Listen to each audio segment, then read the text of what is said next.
حضرت علی رضی اللہ تعالی عنہ کے متعلق من کنت مولاہ فعلی مولاہ والی روایت احادیث کی کئی کتابوں میں منقول ہے۔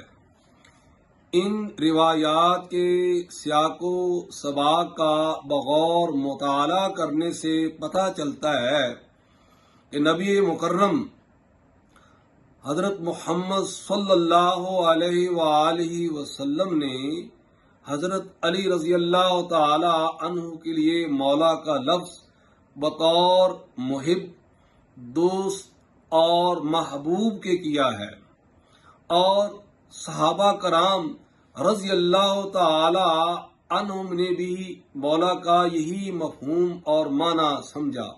اس روایت کا پس منظر یہ ہے کہ حجۃ الوداع کے سال نبی اکرم صلی اللہ علیہ وآلہ وسلم نے حضرت علی رضی اللہ تعالی عنہ کو یمن کی جانب عامل بنا کر بھیجا، اور تاکہ وہ مال غنیمت میں سے خمس وصول کر سکیں۔ حضرت علی رضی اللہ تعالی عنہ اپنا کام کرنے کے بعد اپنے ساتھیوں کے ساتھ حج کی ادائیگی کے لیے مکہ مکرمہ پہنچ گئے۔ وہاں پہنچ کر حضرت بریدہ اور کئی لوگوں نے حضرت علی رضی اللہ تعالی عنہ کے خلاف بارگاہ نبوی میں شکوہ اور شکایت کی، تو نبی اکرم صلی اللہ علیہ وآلہ وسلم نے مکہ مکرمہ سے واپسی کے بعد غدیر خم جو ایک تالاب ہے، وہاں پر آپ نے سخت گرمی کے موسم میں نماز ظہر ادا کرنے کے بعد درختوں کے سائے تلے ایک خطبہ دیا۔ یہ 18 ذی الحجہ 10 ہجری کی تاریخ تھی اور اتوار کا دن۔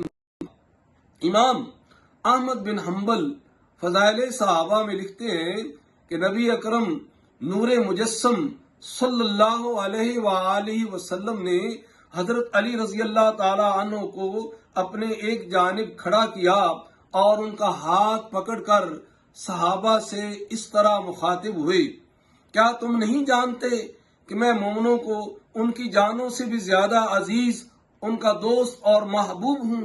سب نے کہا کیوں نہیں، بے شک۔ پھر آپ نے فرمایا کیا تم نہیں جانتے کہ میں ہر مومن کا اس کی جان سے بھی زیادہ محبوب اور دوست ہوں؟ تو سب نے کہا بے شک، کیوں نہیں، ایسا ہی ہے۔ اس پر آپ نے یہ دعا پڑھی، اللہم من کنت مولاہ فعلی مولاہ، اے اللہ جس کا میں دوست ہوں اس کا علی دوست ہے۔ اے اللہ جو علی سے دوستی رکھے تو بھی اس سے دوستی رکھ، اور جو علی سے دشمنی رکھے اس سے دشمنی والا معاملہ فرما دے۔ اس خطبے کے بعد جناب عمر بن خطاب رضی اللہ تعالی عنہ حضرت علی رضی اللہ تعالی عنہ سے ملے اور مخاطب ہو کر بولے، اے ابو طالب کے فرزند، مبارک ہو، آپ ہر صبح و شام کے لیے یعنی ہمیشہ کے لیے ہر مومن مرد اور عورت کے محبوب اور دوست بن گئے۔ ناظرین، اس خطبے کا مقصد لوگوں کے دلوں سے حضرت علی رضی اللہ تعالی عنہ کی ذات گرامی کے بارے میں شکوک و شبہات کو رفع کرنا اور ان کے دلوں میں جناب علی المرتضیٰ کی ارادت اور محبت پیدا کرنی تھی۔ ان پر یہ واضح کرنا تھا جو نبی کو دوست رکھتا ہے اس کے لیے لازم ہے کہ وہ علی سے بھی دوستی اور محبت رکھے۔ روایات سے ظاہر ہوتا ہے کہ جب حضرت بریدہ رضی اللہ تعالی عنہ نے حضرت علی کی شکایت کی تو اس وقت نبی اکرم صلی اللہ علیہ وآلہ وسلم کا رخ انور غصے سے سرخ ہو گیا۔ آپ نے فرمایا بریدہ علی سے دشمنی مت رکھ، خمس میں اس کا حصہ زیادہ ہے۔